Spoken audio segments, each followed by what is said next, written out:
ಮಹಿಳಾ ಎಸ್ಐಗೆ ಕಪಾಳ ಮೋಕ್ಷ ಮಾಡಿದ ಪ್ರಕರಣಕ್ಕೆ ಸಂಬಂಧಪಟ್ಟಂತೆ ಪುತ್ರಿಯ ಪರವಾಗಿ ಶಾಸಕ ಬಿ ಸುರೇಶ್ ಗೌಡ ಕ್ಷಮೆಯಾಚನೆಯನ್ನ ಮಾಡಿದ್ದಾರೆ.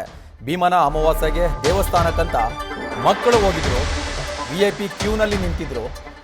ಮಕ್ಕಳಿದ್ದಂತಹ ಕಾರಣ ಒಳಗೆ ಬಿಡಿ ಅಂತ ಕೇಳಿದ್ದಾರೆ. ಆಗಲ್ಲಂತ ಹೇಳಿದ್ದಕ್ಕೆ ಅಲ್ಲಿ ವಾಗ್ವಾದ ಶುರುವಾಗಿದೆ.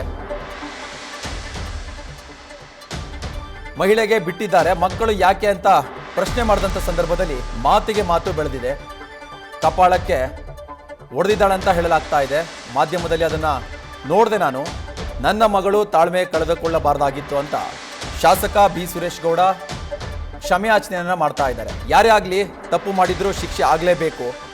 ನನ್ನ ಮಗಳ ಪರವಾಗಿ ನಾನು ಕ್ಷಮೆಯನ್ನ ಕೇಳ್ತಾ ಇದ್ದೇನೆ ಅಂತ ಶಾಸಕ ಸುರೇಶ್ ಗೌಡ ಈಗ ಕ್ಷಮೆಯಾಚನೆಯನ್ನ ಮಾಡ್ತಾ ಇದ್ದಾರೆ. ಅದು ಭೀಮನ ಅಮಾವಾಸ್ಯೆ ದಿನ ನನ್ನ ಮಗಳು ಅಲ್ಲಿ ಉಕ್ಕುಡದ ಮಾರಮ್ಮನ ದೇವಸ್ಥಾನ ಪಾಂಡುಪುರದಲ್ಲಿ ದರ್ಶನಕ್ಕೆ ಹೋಗಿದ್ದಾಳೆ. ಹೋದಾಗ ಒಂದು VIP ಲೈನಲ್ಲಿ ನಿಂತಿದ್ದಾಳೆ.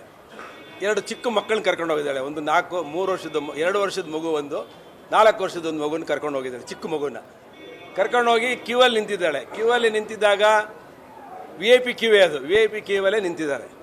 ನಿಂತಿದ್ದಾಗ ಅಲ್ಲಿ ಒಬ್ಬರು ಕರ್ತವ್ಯದಲ್ಲಿರುವಂಥ ಸಬ್ ಇನ್ಸ್ಪೆಕ್ಟ್ರು, ಆ ಹೆಣ್ಮಗು ಕೂಡ ಅಲ್ಲಿ ಕರ್ತವ್ಯದಲ್ಲಿ ಇದೆ. ಇವಳು ನನ್ನ ಮಗಳು ಕೇಳಿದ್ದಾಳೆ, ನನಗೆ 2 ಚಿಕ್ಕ ಮಕ್ಕಳಿದ್ದಾರೆ, ಗಲಾಟೆ ಮಾಡ್ತಾರೆ, 1 ನಿಮಿಷ ಒಳಗಡೆ ಬಿಡಮ್ಮ ಅಂತ ಕೇಳಿದ್ದಾಳೆ. ಅದಕ್ಕೆ ಇವರು ಆ ಹೆಣ್ಮಗು ಸಬ್ ಇನ್ಸ್ಪೆಕ್ಟ್ರು ಬಿಟ್ಟಿಲ್ಲ. ಅದಾಗಿ 1 ಸೆಕೆಂಡ್ಗೆ ಯಾರೋ ಒಬ್ಬರು ಸರ್ಕಲ್ ಇನ್ಸ್ಪೆಕ್ಟ್ರು ಬಂದಿದ್ದಾರೆ. ಆ ಹೆಣ್ಮಗುನ ಅವ್ರನ್ನ ಒಳಗಡೆ ಬಿಟ್ಟಿದ್ದಾರೆ. ಅಮ್ಮ ಅವ್ರನ್ನ ಬಿಟ್ಟಿದೆಯಲ್ಲಮ್ಮ, ನನ್ನೂ ಬಿಡು ಅಂತ ಕೇಳಿದ್ದಾರೆ. ನನಗೆ 2 ಮಕ್ಕಳಿದ್ದಾರೆ, 1 ನಿಮಿಷ ದರ್ಶನ ಮಾಡಿ ಹೋಗ್ತೀನಿ ಅಂತ. ಯಾವುದೇ ಕಾರಣಕ್ಕೂ ಬಿಡಲ್ಲ ಅಂತೇಳಿ ಏನೋ ಆಗಿದೆಯೋ ಘಟನೆ ಗೊತ್ತಿಲ್ಲ. ಮಾತಿಗೆ ಬೆಳೆದು ನನ್ನ ಮಗಳೇನೋ ಕಪಾಳಕ್ಕೇನೋ ಹೊಡೆದಿದ್ದಾಳೆ ಅಂತೇಳಿ ನಾನು ಟಿ ವಿಲಿ ನೋಡಿದೆ. ನನ್ನ ಮಗಳು ಹೇಳಿದು ಗಲಾಟೆ ಆಗಿದ್ದು ನಿಜ ಅಂತ ಹೇಳಿದ್ದು.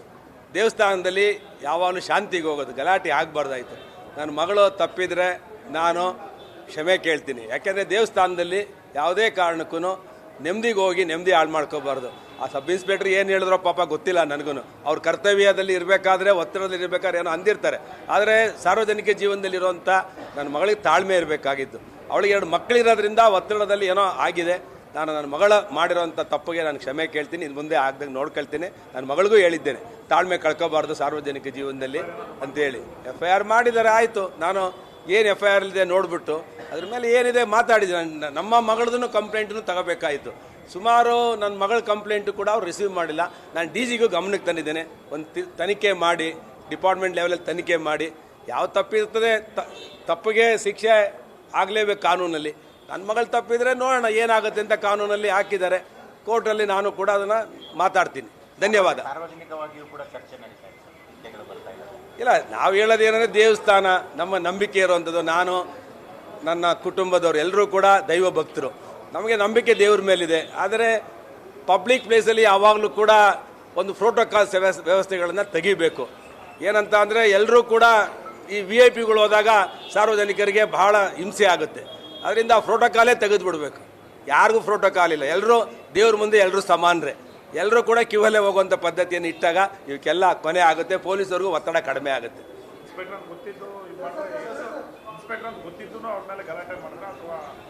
ಇಲ್ಲ, ಗಲಾಟೆ ನೋಡ್ರಿ, ಕ್ರಿಯೆ ಪ್ರತಿಕ್ರಿಯೆ ಇರುತ್ತೆ ಯಾವಾಗ್ಲೂ.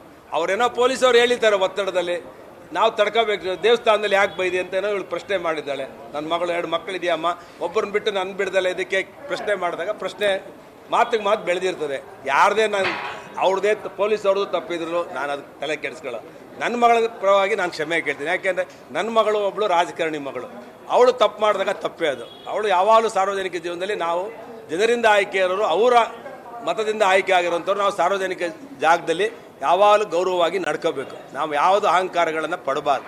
ತಪ್ಪಾದರೆ ನಮ್ಮನ್ನೇ ಬೈಯೋದು ಜನ. ಅದರಿಂದ ನನ್ನ ಮಗಳು ತಪ್ಪು ಮಾಡಿದರೆ ತಪ್ಪಾಗಿ ನಾನು ಕ್ಷಮೆ ಕೇಳ್ತೀನಿ ಈ ಸಂದರ್ಭದಲ್ಲಿ. ಧನ್ಯವಾದ. ಹೇಳಪ್ಪ, ಯಾಕೆ ಅದನ್ನು ಬೆಳೆಸಬೇಡಿ. ನಾನು ವಿನಂತಿ ಮಾಡೋದು ಇದಕ್ಕೆ ಇಲ್ಲಿಗೆ ಮುಕ್ತಾಯ ಮಾಡಿ, ಇದನ್ನು ಬೆಳೆಸಬೇಡಿ ಅಂತ ಮಾಧ್ಯಮಕ್ಕೂ ವಿನಂತಿ ಮಾಡ್ತೇನೆ. ನ್ಯೂಸ್ ಫಸ್ಟ್, ನಿರ್ಭೀತಿಯಿಂದ ನಿಮ್ಮ ಪರವಾಗಿ.